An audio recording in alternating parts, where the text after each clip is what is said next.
தஞ்சை பெரிய கோவிலோட கம்பீரமான வெளிப்புற தோற்றம். மாமன்னன் ராஜராஜ சோழனால கிபி 1010 ஆண்டுல இந்த கோவில் கட்டப்பட்டிருக்கு. இந்த கோவில் நம் தமிழர்களோட கட்டிடக்கலைக்கும் சிற்பக்கலைக்கும் சிறந்த எடுத்துக்காட்டு.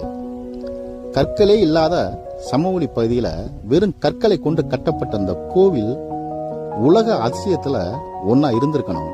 மாமன்னன் ராஜராஜ சோழன் அவர்கள் புதுக்கோட்டை மாவட்டம் நார்த்தாமலை பகுதியில இருந்து யானைகளையும் குதிரைகளையும் பயன்படுத்தி பாறைகளை எடுத்து வந்து இந்த கோவிலை கட்டி முடிச்சிருக்காங்க. இந்த கோவில் 15 தளங்களை கொண்டு 216 அடியில விமானத்தை தாங்கி நிக்குது.